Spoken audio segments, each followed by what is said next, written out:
Los Angeles, January 1947. The city was a mix of glamour and shadows.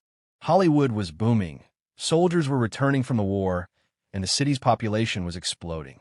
But on January 15th, on a vacant lot in South Los Angeles, something was discovered that would forever stain the city's reputation. A young woman's body, brutally mutilated, cut in half, drained of blood, staged with such grotesque precision that it seemed more like a macabre performance than a murder. Her name was Elizabeth Short. To the newspapers, she would forever be known as the Black Dahlia. This wasn't just a murder. This was a story that would shake Los Angeles to its core, expose the corruption of its police force, entangle Hollywood's elite, and spawn decades of conspiracy theories. And even 75 years later, the case remains officially unsolved. If you've just discovered this channel, welcome. This is Dark Case Files, where we dive deep into true crime stories that never let go. If you want more stories like this one, make sure you subscribe, because over the next hours, we'll unravel the full tale of the Black Dahlia. From Elizabeth's dreams in Hollywood, to the gruesome discovery of her body, to the modern investigations that still chase her killer. But fair warning, once you hear this story, you may never see Los Angeles the same way again. Elizabeth Short was born on July 29, 1924, in Boston, Massachusetts. Her early life was not glamorous.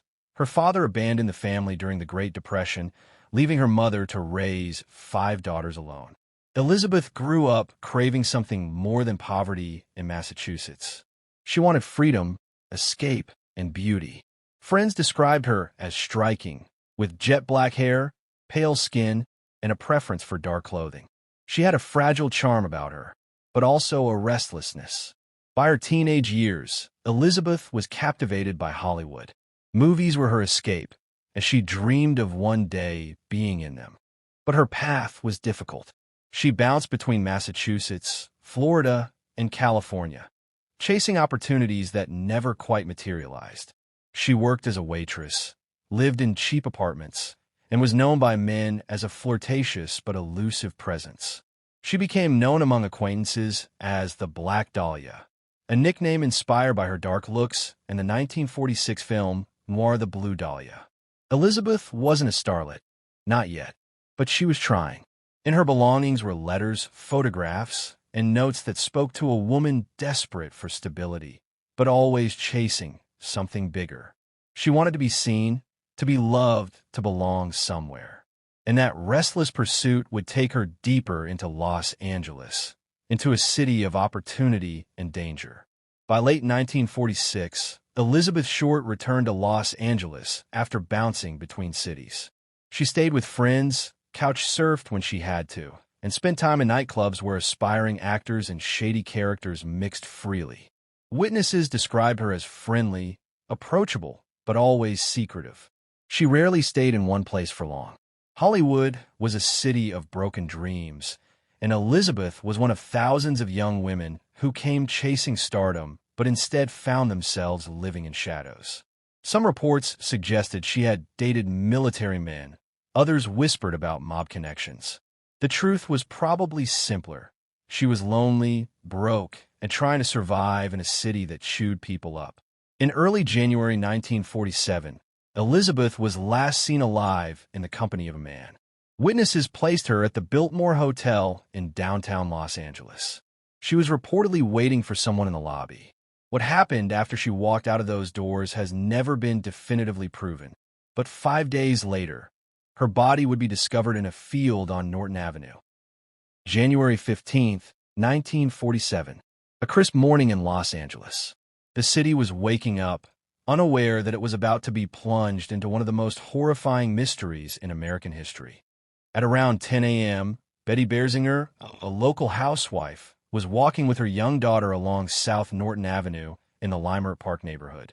She noticed something in the vacant lot across the street. Pale, lying still in the grass. At first, she thought it was a discarded mannequin, dumped carelessly in the weeds. But as she got closer, she froze. This was no mannequin. It was a woman. And not just a woman, a body so grotesquely mutilated that it didn't seem real. Elizabeth Short's body had been cut clean in half at the waist, her arms positioned above her head, her legs spread wide. Her blood had been completely drained, leaving her skin almost porcelain white. The most chilling detail? Her mouth had been carved from ear to ear in a grotesque grin. A cut so deep it exposed her teeth, a haunting, permanent smile. Berzinger panicked, grabbing her child, and ran to the nearest house to call the police. Within minutes, squad cars swarmed the quiet neighborhood. But this crime scene was unlike anything LAPD had ever seen. The first responding officers were overwhelmed. The body looked almost staged, posed deliberately, as if the killer wanted it to be found. There was no blood at the scene, confirming what investigators would later prove. Elizabeth had been murdered elsewhere, her body carefully washed, drained, and transported here for display. But the biggest problem wasn't the brutality of the crime. It was what happened next. News of the murder spread quickly, not just among police, but the press. Reporters and photographers raced to the scene, and within an hour, the vacant lot turned into a circus. Crowds gathered, journalists trampled evidence, and amateur photographers snapped pictures that would end up in the newspapers by evening. LAPD detectives were furious, but the damage was done. Critical forensic evidence was lost forever. Later that day, the body was transported to the Los Angeles County morgue. She had suffered blunt force trauma to the head, lacerations across her body, and her mouth had been slashed while she was still alive. The bisection of her body had been done with precision, using a surgical technique called a hemicorporectomy, a method taught in medical schools. This suggested the killer had medical knowledge, or at least surgical training. The official cause of death? Hemorrhaging from the facial cuts and trauma to the head. But the rest was clear. Whoever did this wasn't just a murderer. They were meticulous, calculating, and wanted to make a statement. For LAPD, the timing couldn't have been worse. Post-war Los Angeles was booming, crime was rising, and the public's trust in police was shaky at best. Now, with the most shocking murder in the city's history splashed across newspapers, the pressure was immense. Detectives Harry Hansen and Finus Brown were assigned to the case. But even as they tried to lock down leads, they were constantly undermined.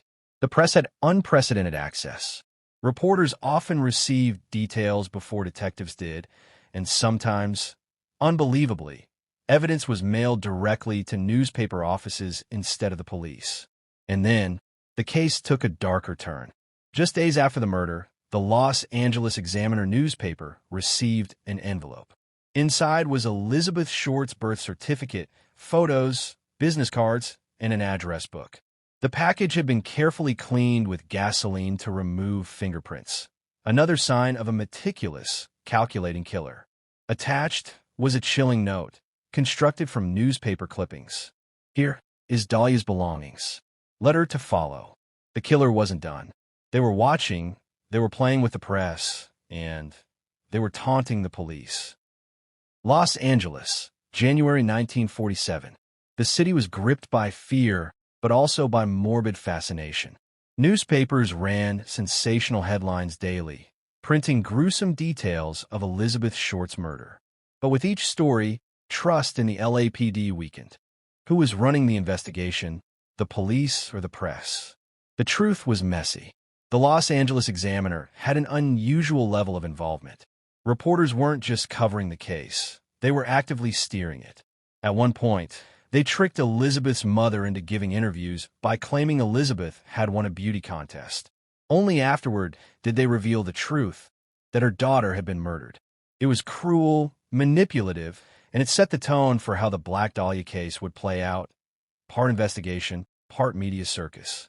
For LAPD detectives Harry Hansen and Finus Brown, this interference wasn't just frustrating. It was catastrophic. Evidence leaked to the press often ended up tainted or useless in court. Leads were compromised before detectives could even pursue them. The killers seemed to understand this and used it to their advantage. The brutal nature of the crime triggered something unusual. Within weeks, more than 150 people confessed to the Black Dahlia murder. Some were mentally ill, some were desperate for attention, and a few were career criminals hoping to cut deals. Each confession meant hours wasted on interviews and cross-examinations, pulling detectives away from real leads. One man even confessed on his deathbed, claiming he had killed Elizabeth in a fit of rage. But forensic evidence immediately ruled him out. Another wrote letters from prison, detailing the crime, but he couldn't explain key details that only the killer would know. Detective Hansen later admitted, "For every one good lead, we had 20 false ones." But amidst the noise, some suspects stood out, and one of them had connections to Hollywood's darkest corners. LAPD began compiling a suspect list. At its peak, there were more than 20 serious persons of interest. Among them, a nightclub owner with mob ties, rumored to exploit women in his establishments, a former soldier with a violent past and surgical training, a medical student known for strange experiments on animals, and perhaps most famously, Dr. George Hodel, a Hollywood physician with a reputation for brilliance and cruelty. Each suspect had motive, means, or opportunity, but each investigation hit a wall. Witnesses recanted, evidence disappeared, and in some cases, the suspects had powerful friends who shielded them from scrutiny. But one thing investigators noticed: many of the promising suspects had medical knowledge. The surgical precision used to bisect Elizabeth's body wasn't something an amateur could do. This narrowed the field, but it also pointed to a chilling possibility: that the killer wasn't a random stranger, but a man respected in society. As detectives pressed on, cracks began to show, not just in the case but within the LAPD itself. Whispers of corruption circulated. It was rumored that certain suspects were quietly dropped from the list, not because of lack of evidence, but because of their connections to city officials. Los Angeles in the 1940s was a city where crime, politics, and Hollywood overlapped. Gangsters rubbed shoulders with politicians. Doctors treated celebrities in Beverly Hills while hiding their own secrets. And the police? They often walked a fine line between law enforcement and cover-up. Some journalists later argued that the Black Dahlia case wasn't just mishandled, it was sabotaged. Critical files vanished. Key witnesses were ignored. And even decades later, some LAPD archives on the case remained sealed. Just when investigators thought the trail was going cold, the killer struck again. Not with another murder, but with more letters. Notes and packages were sent to the press, continuing the taunts. Some contained Elizabeth's personal belongings. Others were rambling, cryptic messages. Each one was carefully cleaned with gasoline to wipe away fingerprints. The letters terrified the public. They suggested a killer who was intelligent, mocking, and in complete control. Worse, they made it clear the murderer was still out there, watching the chaos they had created. February 1947. Los Angeles was restless. The public's fear hadn't faded, it had deepened. And so had their obsession. Who killed Elizabeth Short? Police had more than 20 serious suspects, but some names stood out above the rest. Each man seemed to embody a different dark possibility.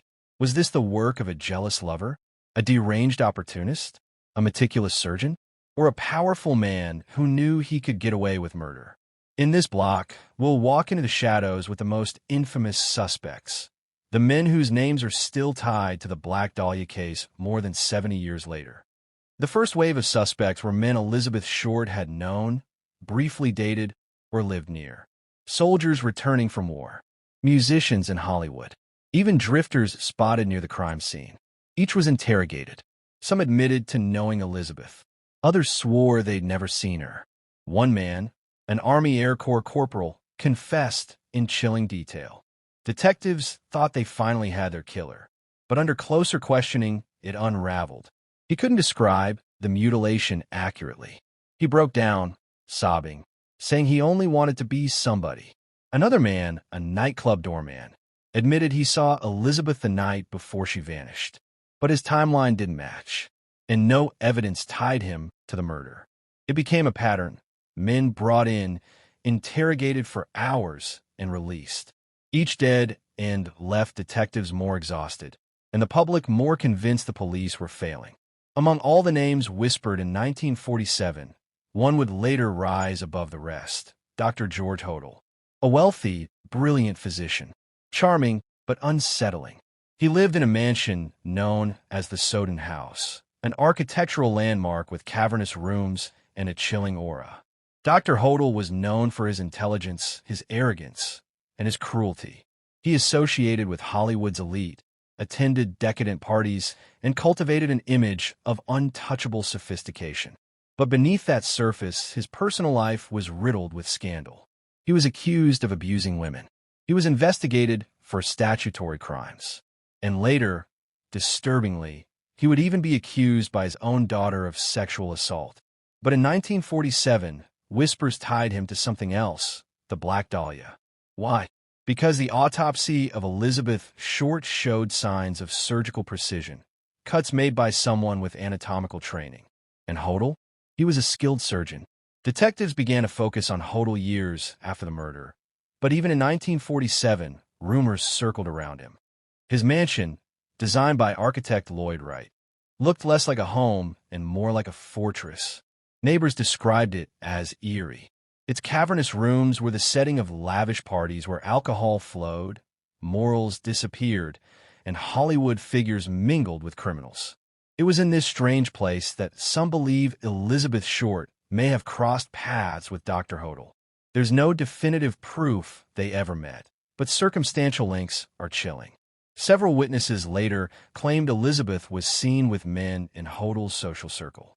Others insisted she had been to the Soden house itself. If true, that would mean the last night of Elizabeth's life may have ended not in a back alley or random encounter, but in one of Los Angeles's most infamous homes. Years later, in the late 1940s and early 1950s, LAPD's suspicion of Hodel intensified. So much so, they bugged his mansion. What they heard was haunting. In the recordings, Hodel was captured making cryptic statements. At one point, he allegedly said, "Sapaza and I did kill the Black Dahlia. They couldn't prove it now. They can't talk to my secretary because she's dead." It was as close to a confession as detectives would ever get. But the tapes, for reasons still debated, never led to formal charges. Some claim corruption and Hodel's connections to powerful figures kept him safe. Others argue the evidence wasn't solid enough to prosecute. Either way, the whispers around Dr. George Hodel only grew darker. While Hodel was the most chilling suspect, he wasn't the only one. Detectives also examined a Hollywood movie extra with a violent temper, a medical student later institutionalized for erratic behavior, a mortician's assistant who boasted about knowing how to drain blood from a body. Each man could have done it. Each had the darkness within them. But the evidence, scattered, tainted, and incomplete, failed to seal a case against any of them. By the 1950s, the Black Dahlia case was no longer front-page news. The papers moved on. Hollywood scandals replaced her story, and the LAPD quietly pushed the file deeper into its archives. But the shadow of Elizabeth Short never disappeared. Every detective who'd worked the case carried it like a scar. Every anniversary, reporters still called the LAPD asking if they had a break. And every so often, strange new tips surfaced: a letter, a rumor, a man's drunken confession in a bar. By the 1970s and 1980s, the Black Dahlia murder had become more than just an unsolved crime. It had become Los Angeles's most infamous ghost story. But then, in the 1990s, the case was about to take a shocking turn. Not because of new evidence uncovered by the police, but because of one man, a man who carried the Hodel name. Steve Hodel wasn't just anybody. He was a decorated homicide detective for the LAPD. Decades of experience, a reputation for solving the toughest murders. He'd spent his career tracking killers through Los Angeles's underworld. But Steve also had a complicated family history. His father? Dr. George Hodel, the same man LAPD had once wiretapped, suspecting he killed Elizabeth Short. For most of his career, Steve never gave much thought to those old whispers. His father had been eccentric, sure. Cold, yes. But a murderer? It seemed unthinkable. Until George Hodel died in 1999. It was only after his father's death that Steve discovered something that would change his life. While sorting through his late father's belongings, Steve stumbled on a photo album. It was small, leather-bound, tucked away as if hidden. Inside were black and white photographs of women, some he didn't recognize. But two images stopped him cold. They showed a young woman with jet black hair, her pale skin, her distinctive look. To Steve's eye, it was unmistakable. Elizabeth Short. If he was right, it meant his father not only knew the Black Dahlia, but kept her picture as a trophy. Steve approached the case like a detective. Methodical, relentless. He pulled old LAPD files, crime scene photographs, and autopsy reports. He mapped Elizabeth Short's last known movements. And he revisited the Soden house, the fortress-like mansion where his father had lived. The deeper he went, the darker it became. He found medical records proving his father had the surgical skill to perform the mutilations. He uncovered documents confirming the LAPD had considered George Hodel a prime suspect in 1950. He learned about the wiretap recordings where his father hinted at killing the Black Dahlia. And perhaps most chilling, he found evidence linking his father to other unsolved murders in Los Angeles around the same time. Steve wasn't just reopening an old case. He was opening a door into a nightmare. As Steve dug deeper, he discovered that George Hodel wasn't just a brilliant doctor. He was part of Los Angeles's powerful elite. He rubbed shoulders with Hollywood stars, politicians, and artists. He hosted wild, hedonistic parties at the Soden house. And in those circles, Elizabeth Short had also moved. She wanted to break into acting. She went where the connections were. Did she cross paths with George Hodel at one of these gatherings? Steve believed she did, and he believed that encounter led directly to her death. As shocking as Steve's discoveries were, one detail haunted him most. When he pulled his father's LAPD file, he found something damning. In 1950, George Hodel was about to be arrested. Detectives had compiled enough circumstantial evidence to bring charges. But suddenly, the case was shut down. Why? The whispers point to corruption. George Hodel had connections to powerful men, judges, politicians, police officials, some of whom may have attended his infamous parties. To bring down Hodel might have brought down half the city's elite. So the case died, not from lack of evidence, but from too much risk. Steve Hodel's investigation consumed him. He published books. He gave interviews. He presented his evidence to experts, journalists, and even his former colleagues in law enforcement. Some dismissed him. Others were convinced. But through it all, Steve remained resolute. His father, Dr. George Hodel, was the Black Dahlia killer. And maybe more, because as he traced his father's movements, Steve began to see a chilling pattern. Elizabeth Short may not have been his only victim. Steve Hodel's investigation did not stop at Elizabeth Short. Once he convinced himself that his father killed the Black Dahlia, he began asking a terrifying question. Was she the only one? The answer, according to Steve, was no. He discovered crime scenes eerily similar to Elizabeth Short's murder. Women found posed, bodies surgically mutilated, victims left in public spaces as if for spectacle. Some of these cases dated back to the 1930s. Others stretched into the 1960s. And then, Steve pushed the theory even further. In the 2000s, Steve published research suggesting that his father might have been the Zodiac killer, the infamous murderer who terrorized Northern California in the late 1960s. The claim sounded outrageous. The Zodiac case is its own dark legend. But Steve laid out his argument. His father had lived near San Francisco during that period. The Zodiac's cryptic letters matched phrases George Hodel had used in his own writings. The surgical precision in some Zodiac crimes mirrored the Dahlia case. And perhaps most chilling, Steve believed the handwriting was a match. Not everyone bought it. Many experts dismissed the theory, but others admitted it couldn't be ruled out. If Steve was right, the man who killed Elizabeth Short didn't stop in 1947.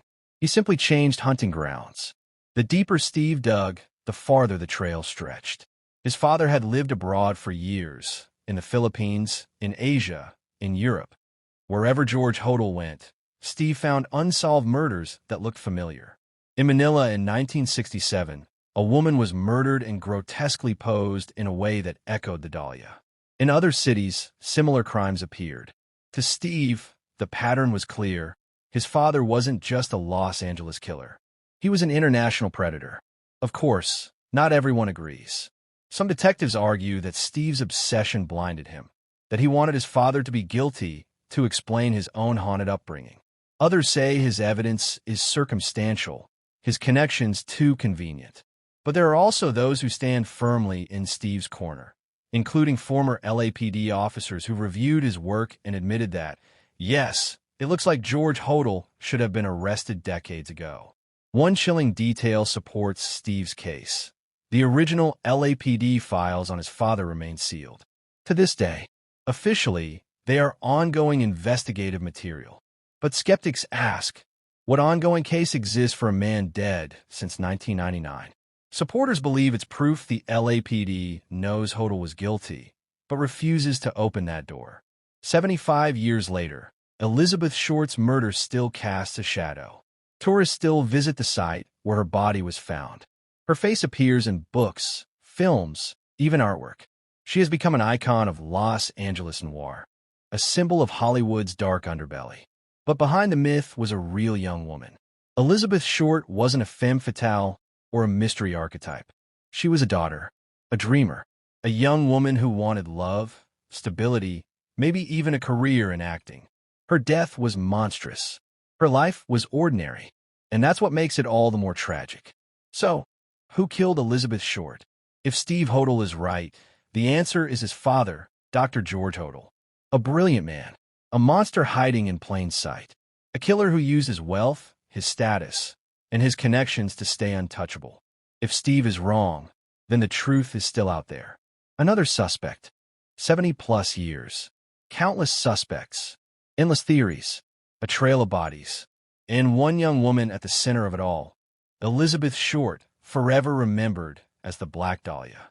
Her story is a reminder that behind every headline is a human life. Behind every legend, a tragedy. And behind every unsolved case, a truth we may never uncover. But maybe that's why this story endures. Because the Black Dahlia is more than just a murder mystery. She is Los Angeles itself, beautiful, dark, and haunted. And until the day the truth is revealed, the Black Dahlia will never truly rest. The Black Dahlia case may never be solved, but the darkness of this story is why we keep digging into true crime mysteries like this one. If you were drawn into Elizabeth Short's world tonight, make sure you subscribe to the channel so you never miss the next case we uncover. Hit the like button if you think the truth about the Black Dahlia still deserves to be told. And drop your theories in the comments. Do you believe Dr. George Hodel was guilty? Or does the real killer still walk free in the shadows of history? Until next time, stay safe, stay curious, and remember, not every mystery stays buried forever.